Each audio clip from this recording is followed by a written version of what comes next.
Welcome to the show.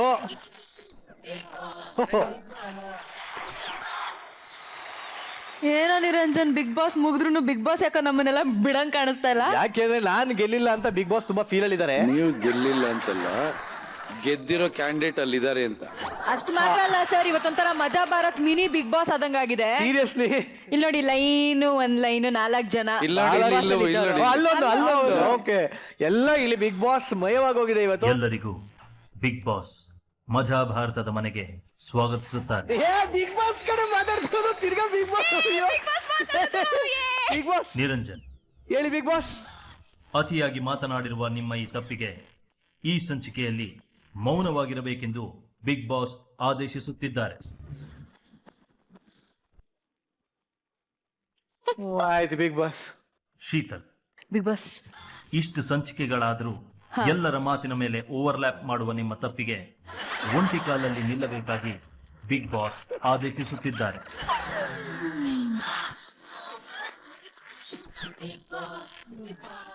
ಇವತ್ತಿನ ಮಜಾ ಭಾರತದ ಸಂಚಿಕೆಗೆ ನ್ಯಾಯ ನಿರ್ಣಾಯಕರನ್ನು ಬಿಗ್ ಬಾಸ್ ಸ್ವಾಗತಿಸುತ್ತಾರೆ. ಧನ್ಯವಾದಗಳು. ನಿರಂಜನ್, ನಿಮ್ಮ ಮೌನ ಮಾತಿಗಿಂತ ಹಿಂಸೆಯಾಗಿರುವುದರಿಂದ ಮತ್ತೆ ಮಾತನಾಡಲು ಬಿಗ್ ಬಾಸ್ ಅನುಮತಿಯನ್ನು ನೀಡುತ್ತಿದ್ದಾರೆ. Thank you Bigg Boss. Thank you. Big Boss, but Bigg Boss, ನನಗೆ ಒಂದು ಮನವಿ ಇದೆ. ನನಗೆ ರವೆ ಉಂಡೆ ಬೇಕು ಬಿಗ್ ಬಾಸ್. ಲಕ್ಸುರಿ ಬಜೆಟ್ ಅಲ್ಲಿದ್ದ ರವೆ ಉಂಡೆಯನ್ನ ಮಜಾ ಭಾರತದ ವೇದಿಕೆಗೆ ಕಳಿಸಲು ಬಿಗ್ ಬಾಸ್ ಅನುಮತಿಯನ್ನು ನೀಡುತ್ತಿದ್ದಾರೆ. Thank you Bigg Boss. Thank you. ಎಲ್ಲಿ ಬರಲಿಲ್ಲ ರವೆ. ಅಯ್ಯೋ ಇಷ್ಟು.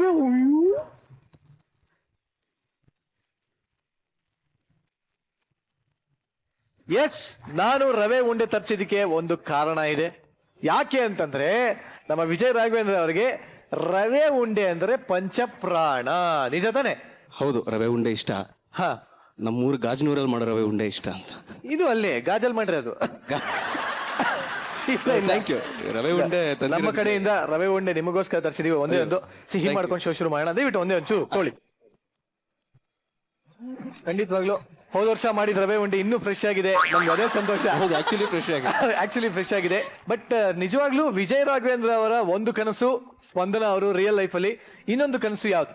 ನನ್ನ ಮಗ, ನಿಮ್ಮ ಮಗ ಶೌರ್ಯ. Very nice. ಶೌರ್ಯ ಅವರು ಹಾಗೂ ಸ್ಪಂದನ ಅವರು ಈ ಕಾರ್ಯಕ್ರಮ ನೋಡ್ತಾ ಇದ್ದಾರೆ. ನಿಮಗೂ ಕೂಡ ಇಲ್ಲಿಂದನೇ ಒಂದು ವಿಷಯ ಹೇಳ್ತಾ ಇದೀವಿ. What a nice husband you have and what a nice dad you have. Oh my God. Thank you.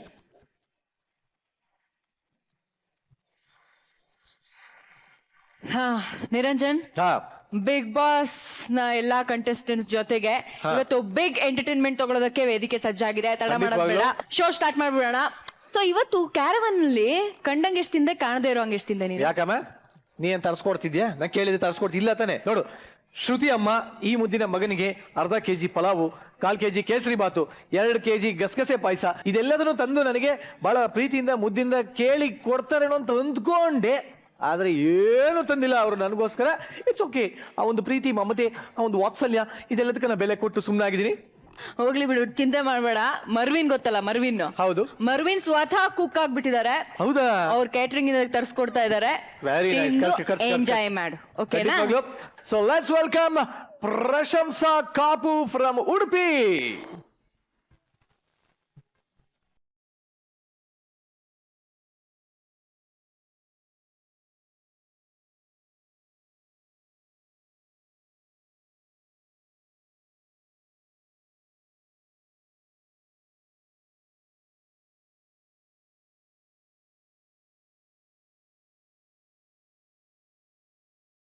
ಬಹಳ ವರ್ಷದ ನಂತರ ನನ್ನೊಂದು ಕ್ಯಾಟ್ರಿಂಗ್ ಸಕ್ಸಸ್ ಮಾಡಿಕೊಟ್ಟಿದ್ಯಾ.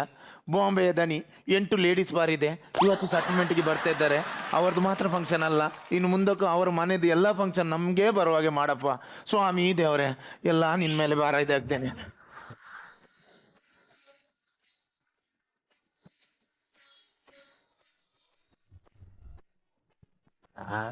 ದನಿ, ಏನು ಬಾರಿ ಇವತ್ತು ಪೂಜೆ ಮಾಡ್ತಾ ಇದ್ದೀರಿ?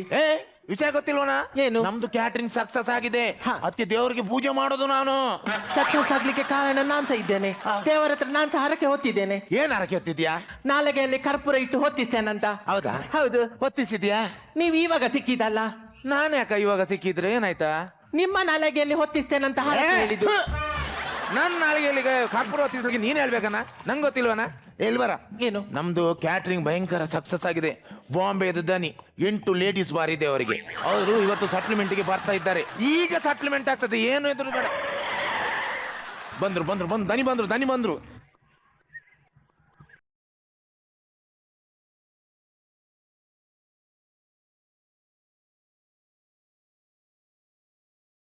ಆ ಮೀರಾ ರೋಡಿಂದ 4 ಜನ ಕುಣಿಯೋರನ್ನು ಅಲ್ಲಿ ಸಾಯಿನಿಗೆ ಕಳಿಸಿ. ಹೌದೌದೌದು, ಸಾಯಿನಿಂದ 4 ಜನ ಕುಣಿಯೋರನ್ನು ಸೆಂಟ್ರಲಿಗೆ ಕಳಿಸಿ. ಹೌದು ಅದು ನಾನು ಬೆಳಿಗ್ಗೆ ಬರ್ತೇನೆ ನಾನು. ಓಕೆ. ದನಿ, ನಿಮ್ಮ ಹತ್ರ ಕೋಲಾಟದ ಟೀಮ್ ಇತ್ತಾ? ಯಾಕೆ ನಾನಿಲ್ಲಿ ಕೇಳಿದ್ರಿ? ಕೋಲಾಟದ ಟೀಮ್ ಕುಣಿಯೋ ಟೀಮ್ ಅಲ್ಲ ನಮ್ದು. ನಮ್ದು ಬಾಂಬೆಯಲ್ಲಿ 8 ಲೇಡೀಸ್ ಬಾರ್ ಇದೆ. ಹಾಗೆ ಒಂದು ಕಡೆ ಲೇಡೀಸ್ ಬಾರ್ ಇಂದ ಕುಣಿಯೋ ಹುಡುಗಿಯರನ್ನು ರಾತ್ರಿಗೆ ಇನ್ನೊಂದು ಕಡೆಗೆ ಸಾಗಿಸೋದು, ಶಿಫ್ಟ್ ಮಾಡಿಸೋದು. ಮತ್ತೆ 9 ರಿಂದ 12 ಅಂತ ಹೇಳಿದ್ರು, ಅದೇ ಅದು ನಮ್ದು ಬಿಸ್ನೆಸ್ ಟೆಕ್ನಿಕ್ಸ್. ಈಗ 9 ರಿಂದ 12 ಗಂಟೆ ತನಕ ಸ್ವಲ್ಪ ಪ್ರೆಸ್ ಕಸ್ಟಮರ್, ಪಾಸ್ ಕಸ್ಟಮರ್ ಬರ್ತಾರೆ. ಆಗ 18 ರಿಂದ 25 ವರ್ಷದ ಹುಡುಗಿಯರನ್ನು ಕುಣಿಸೋದು. ಆಮೇಲೆ 1 ಗಂಟೆಯಿಂದ 4 ಗಂಟೆ ತನಕ ಗಿರಾಕಿಗಳಿಗೆ ಕುಡಿದು ಸ್ವಯ ಇರೋದಿಲ್ಲ. ಆಮೇಲೆ 35ಕ್ಕಿಂತ ಮೇಲಿದ ಹುಡುಗಿಯರನ್ನು ಕುಣಿಸೋದು. ಎಲ್ಲಿ ತನಕ ಅಂತ ಹೇಳಿದ್ರೆ, ಮೊನ್ನೆ ನ್ಯೂ ಇಯರ್ ದಿವಸ ಕುಣಿಲಿಕ್ಕೆ ಹುಡುಗಿಯರಿಲ್ಲ. ಆಮೇಲೆ ಬೆಳಗಾಗುವಾಗ ನಮ್ಮ ಅಲ್ಲಿ ವೈಟ್ರಿಗಳೇ ಮೀಸೆ ಬೋಲ್ಸಿ ಕುಣಿಸಿದ್ರು. ನನ್ನ ಮಕ್ಕಳಿಗೆ ಟೈಟ್ ಆಗಿ ಯಾರು ಹುಡುಗಿ ಯಾರು ಹುಡುಗ ಅಂತಾನೆ ಗೊತ್ತಿಲ್ಲ. ಒಂದು ಕುಣಿದದೇ ದನಿ, ಅದು ಲೇಡೀಸ್ ಬಾರ್ ಅಂದ್ರೆ ಎಂತ ದನಿ? ಅದು ಎಂತ ಮುಗ್ಧರಪ್ಪ ನೀವು. ಲೇಡೀಸ್ ಬಾರ್ ಏನಂತ ಗೊತ್ತಿಲ್ವಾ ನಿಮ್ಗೆ? ಈ ಸ್ಟೇಜ್ ಅಲ್ಲಿ ಹುಡುಗಿಯರು ಕುಣಿತಾ ಇರ್ತಾರೆ. ಆಮೇಲೆ ಡ್ರಿಂಕ್ಸ್ ಮಾಡ್ತಾ ಇದ್ದವ್ರಿಗೆ ಯಾರಿಗಾದ್ರು ಇಲ್ಲ ಖುಷಿ ಆದ್ರೆ ಡ್ಯಾನ್ಸ್ ಅಲ್ಲ, ಅಲ್ಲಿಂದ ನೋಟ್ ಎಲ್ಲ ಬಿಸಾಕ್ತಾರೆ. ಎಂತ ವೇಸ್ಟ್ ಮಾಡುದಲ್ಲ ನಿಮ್ಮಂತ ಡೀಸೆಂಟ್ ಹುಡುಗರಿಗೆ ಅಲ್ಲಪ್ಪ ಅದು. ಆಯ್ತಾಯ್ತು ಇಲ್ಲಿ ಬನ್ನಿ. ಇಲ್ಲಿ ಪ್ರಸನ್ನ ಅಂತ ಯಾರು ಕ್ಯಾಟ್ರಿಂಗ್ ಇದು ನಾನೇ. ಹೌದಾ? ಈಗ ನಿನ್ನೆ ಆ ಫಂಕ್ಷನ್ ಆ ತರ ಆಗ್ಲಿಕ್ಕೆ ಕಾರಣ ಯಾರು? ದನಿ, ಅದು ನಾನಲ್ಲ. ಹೌದಾ? ಹಾಗಾದ್ರೆ ನೀವು ಇವ ನಮ್ಮ ಕುಕ್ಕು ಕ್ಯಾಟ್ರಿಂಗ್ ಇದ್ದು, ನಾನು ದನಿ. ಆದ್ರೆ ಅಣ್ಣ ತಮ್ಮಂದಿರಾಗೆ ಬಹಳ ಕ್ಲೋಸ್. ಹೌದಾ? ಯಾಕಂದ್ರೆ ನಮ್ಮ ಆಜುಬಾಜಿನ ಮನೆ ಹತ್ರದವರೆಲ್ಲ ಹೇಳಿದ್ರು, ಆ ಹುಡುಗರನ್ನ ಈ ತರ ಬಿಡ್ಬೇಡಿ, ಏನಾದ್ರು ಕೊಡಿ ಅವರಿಗೆ ಅಂತ. ಹಾಗಾಗಿ ನಿಮ್ಗೊಂದು ಕೊಟ್ಟು ಹೋಗುವ ಅಂತ ಬಂದ. ಈಗ ಕೊಡುದಾದ್ರೆ ಯಾರಿಗೆ ಕೊಡ್ಬೇಕು? ನನ್ಗೆ ಕೊಡ್ಬೇಕು. ಹೌದಾ? ಮುಂದೆ ಬನ್ನಿ. ನನ್ಗೆ ಕೊಡಿ. ಒಂದ್ ಮಿನಿಟ್, ಈಗ ಕೊಡುದಾದ್ರೆ ಯಾರಿಗೆ ಕೊಡ್ಬೇಕು ಸೆಟಲ್ಮೆಂಟ್? ದನಿ, ನೀವು ನನ್ಗೆ ಕೊಡಿ. ಆಯ್ತಾನಿ. ನಿಮ್ಗೆ ಎಲ್ಲಾದ್ರೂ ಉಳಿದ್ರೆ ಮನಸ್ಸಾದ್ರೆ ನನ್ ಕೊಡಿದನಿ, ಮಿಕ್ಕಿದ್ದ ಅವನಿಗೆ. ಕೈ ಕೊಡು. ತಗೊಳ್ಳಿ. ಫಂಕ್ಷನ್ ಲಗಾಡಿ ತೆಗ್ದಿರಲ್ಲ ನಿನ್ನೆ ಬಂದು. 1,500 ಜನದ್ದು ಫಂಕ್ಷನ್ ಕೊಟ್ಟಿದ್ದೇನೆ. ಮಧ್ಯಾಹ್ನ 3 ಗಂಟೆಗೆ ಇಬ್ರು ಬಂದು ಮಸಾಲ ರುಬ್ಲಿಕ್ಕೆ ಶುರು ಮಾಡಿದ್ರಲ್ಲ. ಸಂಜೆ 7 ಗಂಟೆ ತನಕ ಯಾರಾದ್ರೂ ನಿಮ್ದು ಮಸಾಲ ರುಬ್ಬಿ ಆಗಿದೆನಾ? ಬಂದವರೆಲ್ಲ ಛೀ ಥೂ ಅಂತ ಉಗ್ದು ಹೋಗಿದಾರಲ್ಲ. ನೀವು ಮನುಷ್ಯ ನೀನು. ನೀನು ಅವನು ಕ್ಲೋಸ್ ಅಲ್ಲ? ಇಲ್ಲ ತಾನೆ, ಅವನ್ ಬೇರೆ ನಾನ್ ಬೇರೆನೆ. ನನ್ಗ ಅವನ್ಗೆ ಏನು ಸಂಬಂಧ ಇಲ್ಲ. ಅವ ಖಾಲಿ ಅಡಿಗೆ ಭಟ್ಟ ಮಾತ್ರ. ನಂಗೆ ಅವನಿಗೆ ಸಂಬಂಧನೇ ಇಲ್ಲ. ಏನೋ ಫಂಕ್ಷನ್? ನಾನ್ ನಿಮ್ಗೆ ಏನ್ ಹೇಳಿದ್ದೇನೆ? ನಮ್ದು ಲೇಡೀಸ್ ಬರೋದು, ನಮ್ದು ಫ್ರೆಂಡ್ಸ್ ಎಲ್ಲ ಬರ್ತಾರೆ. ನಿಮ್ಗೆ 1 ಟೈಸನ್ ಹುಂಜ ಕೋಳಿ, 5 ಕಿಲೋದು 1 ಟೈಸನ್ ಹುಂಜ ಕೋಳಿ ಚಿಲ್ಲಿ ಮಾಡ್ಲಿಕ್ಕೆ ಹೇಳಿದೇನಾ? ನೀವೇನ್ ಮಾಡಿದಿರ?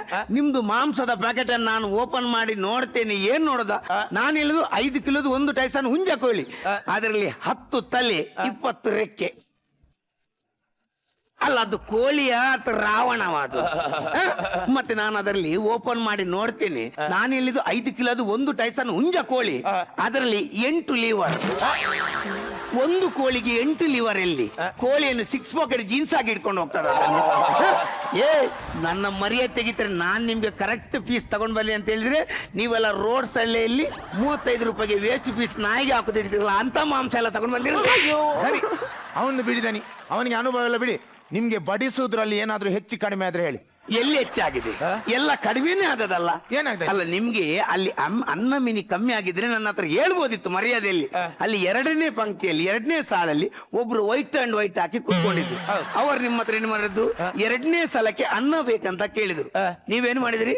ನಿಮ್ಮ ಒಬ್ಬ ಹುಡುಗ ನೋಡ ಅಲ್ಲಿ ವೈಟ್ ಅಂಡ್ ವೈಟ್ ಹಾಕಿ ಕುತ್ಕೊಂಡವರಿಗೆ 2ನೇ ಸಲಕ್ಕೆ ಅನ್ನ ಬೇಕಂತೆ ಅಂತ ಆ ಹುಡುಗ ಬೊಬ್ಬೆ ಹಾಕುದು. ಏನ್ ಹೇಳ್ತೀಯಾ? ಅವ್ರಿಗೊಮ್ಮೆ ಹಾಕಿದಲ್ಲ ನಾವು, ಈ ಹುಡುಗ ಬೊಬ್ಬೆ ಹಾಕುದು. ಹೌದಾ? ಹಾಗ ಹಾಕಿದೆಲ್ಲ ತಿಂದಿದ್ದಾರೆ, ಇನ್ನೊಮ್ಮೆ ಬೇಕಂತೆ ಅಂತ.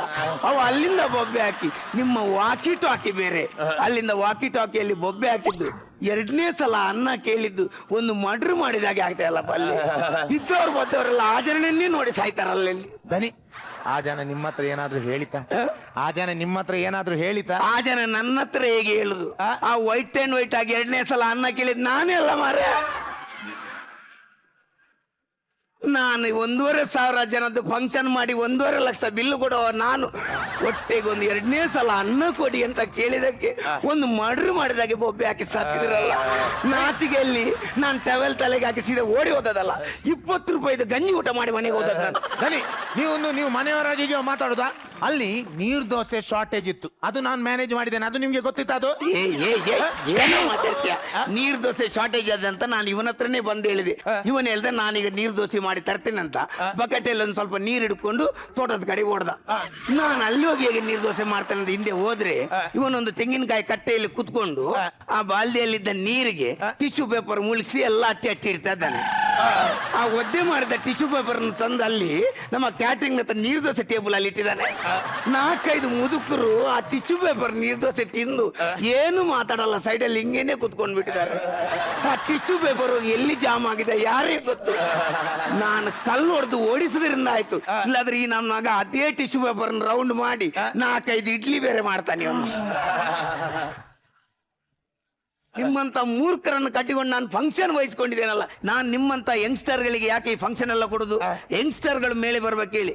ಮೊನ್ನೆ ನಮ್ಮ ಫ್ರೆಂಡ್ ಇದೊಂದು ಮಗುವುದು ತೊಟ್ಲು ಹಾಕುವ ಕಾರ್ಯಕ್ರಮ ಇತ್ತು. ಅಲ್ಲೊಂದು ಯಂಗ್ಸ್ಟರ್ ಏನೊಂದು ಕ್ಯಾಟ್ರಿಂಗ್ ವಹಿಸಿದೇನಪ್ಪ. ಎಲ್ಲ ಸುವಾಸನೆ ಘಮ ಘಮ ಘಮ ಘಮ. ಅದ್ರಲ್ಲಿ ನಂಗೆ ಊಟ ಮಾಡ್ಲಿಕ್ಕೆ ಆಗಿಲ್ಲ, ಒಂದ್ ಸ್ವಲ್ಪ ಕಿರಿಕಾಯ್ತಲ್ಲಿ. ಏನ್ ಊಟ ಏನ್ ಮಾಡ್ಲಿಲ್ಲ? ಅಲ್ಲ, ನಾನು ಹೋದ ತಕ್ಷಣ ಅವ್ರ ಮಗು ಅಂತಂದು ನನ್ನ ಕೈಯಲ್ಲಿ ಕೊಟ್ರು. ನಾನು ಹೇಳಿದೆ ಗಂಡು ಮಗು ಬಾರಿ ಚೆನ್ನಾಗಿದೆ ಅಂತ. ಅದಕ್ಕೆ ಅವ್ರು ಹೇಳಿದ್ರು ಅಣ್ಣ ಗಂಡು ಮಗು ಅಲ್ಲ ಹೆಣ್ಣು ಮಗು ಅಂತ. ನಾನು ಹೇಳಿದೆ ನನ್ಗೆ ಅಷ್ಟು ನಾಲೆಜ್ ಇದೆ, ಮಗು ಗಂಡು ಅಂತ. ಅವ್ರು ಹೇಳಿದ ಹೆಣ್ಣು ಮಗರಿ ಅಂತ. ಒಂದು ಕಾಪಾಡಕ್ ಕೊಟ್ಟೆ, ನನ್ನ ಹತ್ರ ಆಟ ಆಡ್ಬೇಡಿ ಮಗು ಗಂಡು ಅಂತ. ಅದಕ್ಕೆ ಆ ಜನ ಹೇಳ್ತು ಅಣ್ಣ ಮಗು ಹೆಣ್ಣು, ನೀವು ಕೈಯಲ್ಲಿ ಹಿಡ್ದದ್ದು ನನ್ನ ಕೈದು ಕಿರು ಬೆರಳು ಅಂತ. ನನಗದು ನಾಚಿಕೆಯಲ್ಲಿ ಏನಿಲ್ಲ, ಅಲ್ಲಿಂದ ಸೀದಾ ಓಡಿಯೇ ಬಂದ. ಆಯ್ತು ದನಿ, ಈಗ ಫಂಕ್ಷನ್ ಆಚೆ ಈಚೆ ಆಯ್ತು, ಬೇಸರ ಮಾಡ್ಬೇಡಿ ದನಿ.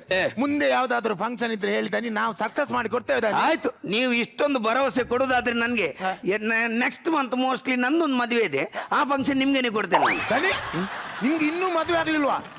ಇಷ್ಟು ಲೇಟ್ ಆಗ್ಲಿಕ್ಕೂ ಕಾರಣ ಉಂಟು. ನನ್ನೊಂದು ದೊಡ್ಡ ಲವ್ ಸ್ಟೋರಿ ಇತ್ತು. ನಾನು ಅವಳು ಜೋಡಿ ಅಕ್ಕಿಯಾಗಿ ಆಕಾಶದಲ್ಲಿ ಹಾರಿ ಹಾರಿ ಹಾರಿ ಇನ್ನೊಂದು ಕಡೆ ಸೆಟ್ಲ್ ಆಗ್ಬೇಕು ಅಂತ ನೆಲ ಕಿಳಿದಾಗ ನಮ್ಮ ಮದುವೆಯ ಮುಂಚೆ ನಮ್ಗೆ 2 ಪ್ರಾಬ್ಲಮ್ ಎದುರಾಯ್ತು. ಒಂದು ದೊಡ್ಡ ಪ್ರಾಬ್ಲಮ್, ಒಂದು ಸಣ್ಣ ಪ್ರಾಬ್ಲಮ್. ದನಿ, ದೊಡ್ಡ ಪ್ರಾಬ್ಲಮ್ ಎಂತದು? ಆ ಮದುವೆಗೆ ಅವಳ ಗಂಡ ಒಪ್ಪಿಲ್ಲ. ಮತ್ತೆ ಸಣ್ಣ ಪ್ರಾಬ್ಲಮ್, ಅವಳ ಸಣ್ಣ ಮಗು ಕೂಡ ಒಪ್ಪಿಲ್ಲ. ನೋಡ ಆಯ್ತು ದನಿ, ಬೇಸರ ಮಾಡಬೇಡಿ. ನೋಡು, ದನಿಯ ಮದುವೆ ಸಕ್ಸಸ್ ಆಗ್ಬೇಕು. ಈವರೆ ಯಾರು ಮಾಡಿರ್ಲಿಕ್ಕಿಲ್ಲ, ಇನ್ನು ಮಾಡ್ಲಿಕ್ಕೆ ಬಾರ್ದು ಅಂತ ಒಂದು ಐಡಿಯಾ ಬೇಕು. ಕೊಡಿ ಐಡಿಯಾ ಕೊಡಿ. ಒಂದು ಐಡಿಯಾ ಮೆನು ಒಳ್ಳೆ ನಾನು ಹೇಳ್ತೇನೆ. ನಾನು ಹೇಳ್ತೇನೆ. ಊಟದ ಆರ್ಡರ್ ತಗೊಳ್ಳುವಾಗ ಎಂತದೇ ಹೇಳ್ತೇನೆ. ಎಂತ ಚೈನಾ ಐಟಮ್ಗಳನ್ನು ತಂದಿಟ್ಟಿದ್ದು ಮಾರಿಲ್ಲಿ. ಕರೆಕ್ಟ್ ಹೇಳು. ನಾನು ಹೇಳ್ತೇನೆ. ಕೆಲವರಿಗೆ ಚಿಕನ್ ಚಿಲ್ಲಿ ಮಟನ್ ಚಿಲ್ಲಿ ಇಷ್ಟ ಆಗುದಿಲ್ಲ.